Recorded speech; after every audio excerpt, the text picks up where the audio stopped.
The morning sunlight spilled across the glass walls of the towering office building, glittering like fire against the polished steel. People rushed in and out in sharp suits, carrying briefcases, checking phones, talking hurriedly as if the world could not wait for them. But on the edge of the wide corporate plaza, a man in a navy blue janitor and #39's uniform stood silently, watching with weary eyes.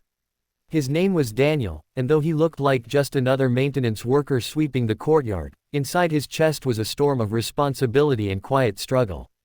He was a single father, raising his little daughter, Lily, all alone after tragedy had taken his wife from him 2 years earlier. Every day he showed up to scrub floors, wipe windows, and change trash bins. But in his heart, he carried the weight of 2 lives, his and Lily and #39's. That morning seemed ordinary, almost too ordinary until it wasn't in #39's. Because in just a few seconds, everything would change because in just a heartbeat, Daniel would see something no one else noticed. And in that one moment when he shouted with urgency, and Don and #39's get in the car. Lives would shift forever, and even the most powerful people in that building would never look at the janitor the same way again. And if you believe that kindness, second chances, and courage can come from the most unexpected places, please take a moment to like this video, share it with someone who needs hope, comment your thoughts below, and subscribe to Kindness Corner. It helps us spread more stories that remind the world that ordinary people can make an extraordinary difference. The day began like any other for Daniel. He woke up before dawn in his small rented apartment on the quiet side of the city. His alarm buzzed at 5 a.m., but most mornings he was already awake, lying in bed, staring at the cracked ceiling.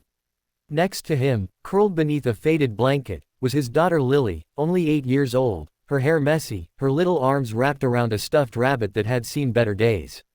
He kissed her forehead gently, whispering promises he wasn't in #39's sure he could keep, promises that she and #39's have a better future, that he would do everything in his power to make her smile, that no matter how hard things were, he wouldn't in #39's give up. He prepared her breakfast, simple toast, an egg, and a glass of milk. He packed her tiny lunchbox with care, even slipping in a little note with a smiley face. Every day he worked 2 shifts to make ends meet. And every day, he told Lily to dream big, even if his own dreams had long been buried under debt, exhaustion, and grief. By 6:30, he was already at the corporate tower where he worked as a janitor. The employees barely noticed him. To them, he was invisible. Just a man with keys hanging from his belt, carrying mops and trash bags. But Daniel noticed everything. Years of cleaning had taught him to see what others ignored. A stain on a rug, a crack in a window, a flickering light bulb. He also noticed people, their hurried footsteps, their tense expressions, their little victories, and silent breakdowns in the restrooms when no one else was watching. He carried those unnoticed fragments quietly like he carried the memory of his late wife. That morning around 8 a.m., the CEO herself arrived at the building. Her name was Catherine Hale, a woman in her early 30s who had risen through the ranks like a lightning bolt. She was sharp, commanding, with eyes that rarely softened and heels that clicked on marble like a metronome of power. To most, she was untouchable, a figure of ambition and success. To Daniel, she was just another person he cleaned up after, though he secretly admired her ability to lead a company that size. Still, their worlds were galaxies apart. Or at least that in #39's what he thought. As she stepped out of the building later that morning, heading towards her sleek black car parked near the curb, Daniel and #39's attention sharpened. Something wasn't in #39's right. He had always trusted his instincts. They had kept him alive through hardship, through raising a child alone, through navigating a world that often overlooked men like him. And now those instincts screamed the car. Something about it. At first glance, it seemed fine, polished, black, gleaming under the sunlight. But Daniel and #39's sharp eyes caught what others didn't in #39's. A faint wire slipping out from beneath the driver and #39's side door, almost hidden in shadow. He also noticed the driver wasn't in #39's the usual company chauffeur. It was a different man sitting rigid, eyes flickering nervously toward Catherine as she approached. Daniel and #39's heart pounded. His mind raced back to all the late-night crime shows he had watched, all the news reports about corporate sabotage, revenge, or worse. This wasn't in #39T just a mistake. This wasn't in #39T ordinary. Something terrible was waiting. And so, with fear clawing his throat, but courage forcing him forward, Daniel dropped the broom he was holding and ran. His boots slapped against the pavement and his voice tore through the calm morning air like a siren. Don and #39T get in the car. Catherine froze. The entire courtyard seemed to freeze, too. Executives turned their heads. Security guards startled. For a moment, no one understood. Who was this janitor to shout at their CEO? How dare he? But Daniel in #39's hand was raised, his voice filled with desperation, his face carved with urgency. Seconds later, Catherine realized why.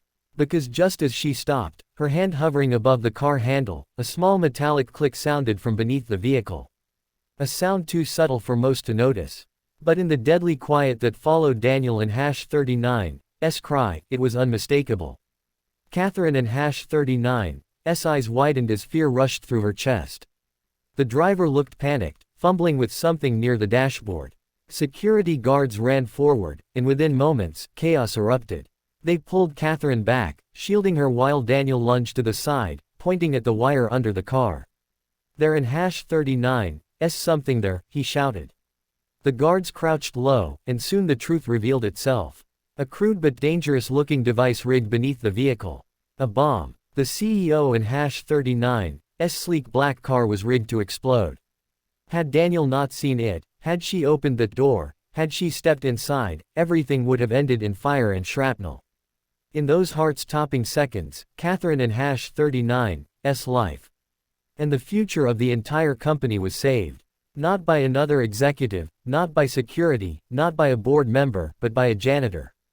By a single dad who scrubbed floors and emptied trash cans. By a man and no one looked at twice. And so on that bright morning, when a single dad janitor shouted those life-saving words, everything changed. Catherine in #39's life was spared. The truth about loyalty and courage came to light and the world was reminded that heroes don in #39T always wear suits or badges. Sometimes they wear uniforms stained with soap and carry the weight of a child in #39's dreams in their tired hands. If this story touched your heart, please like this video, share it with friends, comment your feelings below, and subscribe to Kindness Corner. Together, we can keep telling stories that show the power of kindness, bravery, and second chances. Before we end, I want to ask you something special. What would you have done if you were in Daniel in #39's place? Please share your thoughts in the comments. I in #39D love to hear from you. And with that, the sun sets on this daytime story. A reminder that courage can shine brightest in the most ordinary of lives.